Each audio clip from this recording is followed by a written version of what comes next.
フルカウンター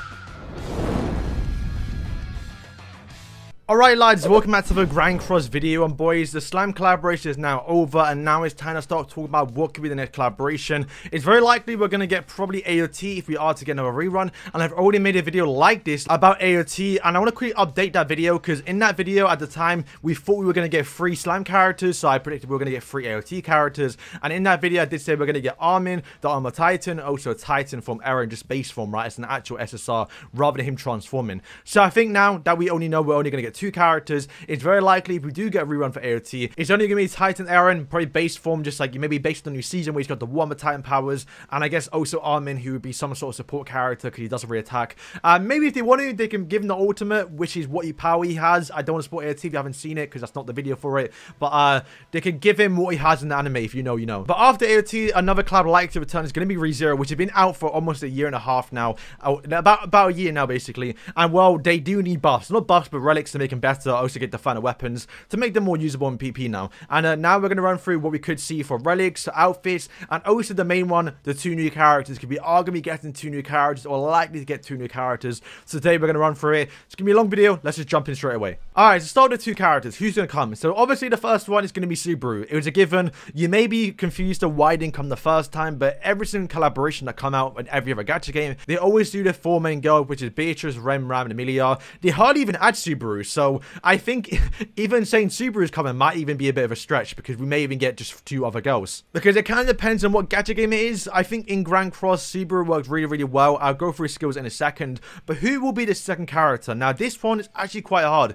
If you go towards AOT, it's kind of obvious we're going to get Armin, we're going to get another Eren. Even Stranger Things is pretty simple. We're going to get, you know, Steve, Dustin, Lucas, like a dual unit probably. And even Slime was pretty simple. It was obvious we're going to get Demon Rumu, and then probably like Shuna or Shion or Veldora. Obviously, we didn't know what 3 was going to be, but we knew it was going to be one of those characters. But ReZero is kind of hard. So what I did was I asked you a month ago now on my actual YouTube community page, asking who do you think could be coming for a part 2 alongside Subaru. And obviously the votes that I put down was obviously Reinhard, Krush, I think they pronounce the name, Echidna, Better Goose, and also Garfield. And obviously a huge majority of you lot voted for Echidna. And I'll probably say right now that is probably very likely, many of you haven't seen anything. So if they were to make, you know, a kit based off Echidna, it's likely going to be spoilers or something completely made up. The next highest is Reinhard, which I'll go for in a second. And then I guess the 2 unlikely ones are definitely Better Goose, because he's kind of just a boss. But in Garfield, probably being a transmission character is kind of there, I guess. But then a few of you comment on that post saying, what about Felix, which is another good character they could add. So what I did was I went through literally I said that for like an hour and a half, basically going through every single part 2 towards the ReZero collaboration, and to look at all the ReZero collaborations that every gacha game has done that I could possibly find, to see what characters they add either for part 1 or part 2, and this is what I found. So I believe on Cineb Alice for part 2, they added Reinhard and also Subaru. For another one called Other Lunia, they added Better Goose, Subaru, and Emilia. Another Emilia, they did 2 of them. And then on Crusader Quest, they did Krush, Felix, and also Subaru. I think that was a dual unit actually. On Crash Fever, but then again, Crash Fever, they do literally like 20 characters when they do one collab. But for part 1, they did do Reinhard, Felt, and also Felix. Kira, Rincy, Million, Arthur, I think you pronounce it, is for part 2, they just did Better Goose. Monster Strike, they also did Krush and Felix again. And then in some weird random game that I found that looks like PS2 graphics, they actually did a collaboration with ReZero and did outfits. And in that collaboration, they did Ram, Emilia, Beatrice, Subaru, and also Felix. So going through the evidence that I've just found here, boys, if they ever do a part 2 or when they do decide to add characters, is either between Felix or Reinhard. And well, let's just go through who's likely. So Reinhard was introduced very early in the series, so if you are going to do a collaboration and you don't want to spoil too much stuff towards season 2 that wasn't really out when a lot of these collaborations did drop, then you're going to pick him probably. Also, I guess Felix is another character that does show up a lot of times but doesn't really do anything compared to Reinhard. Reinhard does a lot of moves, especially during like one of the first few episodes against Elsa, but Felix doesn't really do too much. He literally only heals, so trying to come up with a character design for him might be a bit difficult. But what he could do, which I believe we saw in Monster Strike, is do a dual unit with Felix Helix and also Krish. Krish obviously do a lot of fighting skills against the White Whale, where Helix could be a healer. And I think how we saw with AOT, with Eren being the first transformation character, if we were to get ReZero and then to get Krish and Felix as a dual character, it will make a lot of sense. You know, introduce a new mechanic as a collab character, and that would kind of make it kind of fine, I guess. I'm not too sure. But just for the fact that Reinhard was just picked on more collaborations in other gacha games, I think the likelihood of him coming for a part 2 is way more than any other character. I definitely prefer to see Felix in the game, but I think for the fact that the chances are they're just likely to pick him, it's very likely we're going to get Reinhard and Subaru. So let's go through their skills. Alright, so how do you play in game is pretty straightforward. Subaru is going to have return by death through the passive, to where when he does die, you completely get removed from the field to where you can't target him again. Unlike Revive, to where if you deal enough damage in that turn, you can bypass it or buy the one ultimate, for example. But I definitely could see it being to where at the start of the next turn he does return with like full HP, maybe you know, taunts again, maybe heals a team, maybe drains the enemy gauge, something to be somewhat annoying. And then because he has to die, basically, you can imagine it, one of his skills is going to be the taunt skill. Maybe he does the little point thing like he normally does, and he gets targeted straight away. The one skill I can definitely see him having is going to be Invisible Providence, where he basically gets the unseen hands coming out of him. He can also have Shamak maybe for an ultimate move, where he just does like the massive like AoE, massive smoke screen, and it like damages everyone in the screen basically. Or if they wanted to sport, he can have Rental Gore, I think you pronounce it, where he has the point gun, where he like holds the gun at I think it was Better Goose, and then shoots him. So Subaru, pretty straightforward we can do here. I think the most obvious one is definitely Return by Death, to where he literally comes back to life at the start of the next turn. Probably limit that to once per game, because that might be a bit too annoying. Reinhard, honestly, I didn't do too much research here. I just kind of looked at the wiki, and honestly, he only does 2 moves that I saw, which was a slash of a dragon sword read, and I guess the ultimate was just kind of like a powerful move he used against Elsa in one of the first early episodes, which is the sword player of the Astria family. And you can imagine this guy's gonna be a DPS character, probably likely gonna be more of a shine than Subaru, because you can imagine this guy being somewhat competitive viable in the game, because he has like actual, you know, unique skills, actual DPS character. Whereas Subaru is gonna be a little bit weird, because he's gonna be some sort of tank character, an actual taunt skill, you know, a weird gimmick character. But they can definitely make it somewhat viable in the game. And of course, if they do decide to make Felix a character, whether that be a dual unit, literally it's pretty simple. The only thing he ever does is heal, so that's literally simple as that. But of course, with the rerun, we are gonna get some buffs, or at least relics towards the old characters, and also the outfits. So at least for the outfits, Ram is completely fine, because, well, she has 555 already, but she will get a paid outfit where you can actually just buy it just to use it. Because to be fair, being honest with you lot, the ReZero outfits that we got in game, at least towards Emilia and Beatrice, aren't too great. Like, I don't really like any of them. So one that I would like, that I know isn't going to come, but I'll suggest it anyway, is one of the Lost in Memory characters. They did like a series where they called it RPG Quest, and he did one for Beatrice, Ram,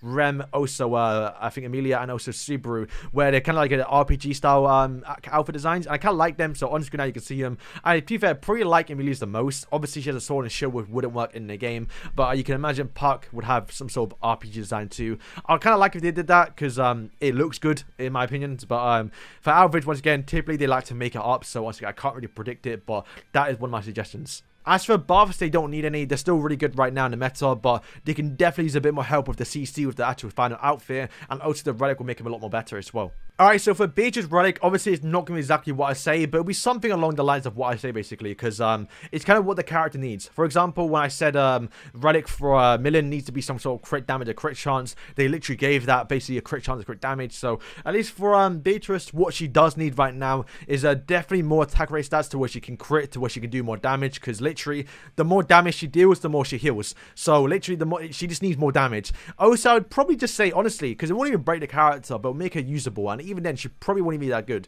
but make it so she has a 100% crit chance, or like just literally give her actual relic 100% crit chance, because if she crits, then she's doing AoE heals and also healing with this despair skill, to where it could be somewhat usable. Also, single target skill would only do more damage, but also heal more as well, and her ultimate heal as well. Literally, her main point is to deal damage, but she doesn't deal damage, so what's the absolute point? She needs literally attack rate stats and literally 100% crit chance extra, because right now it's not enough. Ram is in the sub slot, so honestly, I think the best thing they could do for her is to make it so when an actual unknown ally dies, or, you know, an ally dies, she then comes in with some sort of buff. So they can even make it so she can increase her attack rate stats. I think the best one to do, and I think they gave this to, who was it? Was it Valenti? So Valenti's right now is when an ally dies, you get 4 ult gauge, but only applies when she's in battle. However, I think if they're going to do that for Ram, is to make it so it works in sub slow, but also give you max ultimate gauge. So literally, she comes in, max ultimate gauge, boom, you lower their attack rate stats by 30%, and the ultimate is not actually a lot of damage. It might do a lot of damage towards, you know, blue characters because you have the attack advantage, but typically you're never really reliant on killing someone with this, so you can kind of justify giving max ultimate gauge straight away, just so it's you know, makes it somewhat usable. Might be a bit broken because you can lower the attack rate stats by a lot here, and that's quite a lot unless you can cleanse, but I think that's the best way to do it, honestly. Rem I kind of struggled with because I wasn't too sure what to give her, honestly, because she's kind of good, but she's just a bit squishy. So once again, if you get the actual more stats here, or get you know, the final outfits, then I might make it a little more better. But I'd definitely say the best one that I could think of would be if the enemy gets max ult gauge. When they get 5 ult gauge, you rank up your skills. Simple as that. So the idea basically is if you get max ult gauge on the other team, you're about to use your ultimate, boom, you rank up all your skills in your hand for Rem, and that means it allows you to where you can always use a tier 2 of this skill if you have it in your hand, to where you can always block the ultimate move. That's the best way I can see it. Plus, I'll make her do more damage as well, and that's as simple as the best way I can think of it, because yeah, you always want to stay with ultimate effects, so that could be the best way to doing it. And yeah, that's literally simple as that. When the enemy gets 5 ult gauge, you rank up your skills. Honestly, Amelia, I'm not too sure. They can even just give her to where she does more damage towards debuffed enemies, because literally all she does is debuffed, and then that'll make her ultimate do more damage as well. I think the best thing, not best thing, but one that I thought that you could do is make it so her actual freeze always has the effect of dealing more damage. So right now, if you freeze someone with, like, let's say Gustav or the Red Merlin, if it's a tier 2 or tier 3, if you then unfreeze them with an actual skill, you do 80% more damage, or with a tier 3 it is 2% more damage. So I think the best way you could do that is to make it, yes, if you're frozen and then someone attacks, whether it be your ally or something, you do a little more damage, because there's been a few times where I've used Amelia to where, you know, they accidentally freeze themselves by attacking her twice, but then have to use an AoE skill to drain, for example, right? So them getting frozen was basically useless, because I have an AoE skill that I have to use at the end of the turn. But if they had that 80% extra damage, then I could do like an AoE of King, or AoE of like Elizabeth, or even an AoE of Traitor Melee, to where we do like double damage towards them. That's another way I can see them making it more useful, to where, hey, maybe you want to freeze them and then use your ultimate rather than saving your cards. I don't know. But yeah, boys, that's going to wrap up today's video. Hope you guys did enjoy it. I could do this again for Stranger Things, because that's like the next collab to likely to return after ReZero and AOT. But does anyone care? I'm not too sure how I feel about it, because the newest season was really, really good, and I could make a cool design forwards how to buff the characters. But does anyone care? I'm not too sure. But then I think they do care, because Stranger Things releasing was my best month on YouTube, so maybe people do care. I'm not too sure. But anyway, thank you for watching, and yeah, peace. So one thing I want to throw at the end is the wallpaper. The ReZero one felt rushed. It was terrible. It looks so out of place compared to the other ones, and even the ones we have right now in game. It's a joke. I've done better than this than my Jujutsu Kaisen one, even my Demon Slayer one that I can't show you lot just yet. But literally, hopefully, if they decide to add 2 new characters, or even do a rerun again, they completely redesign this wallpaper, because it's shocking. It has to go.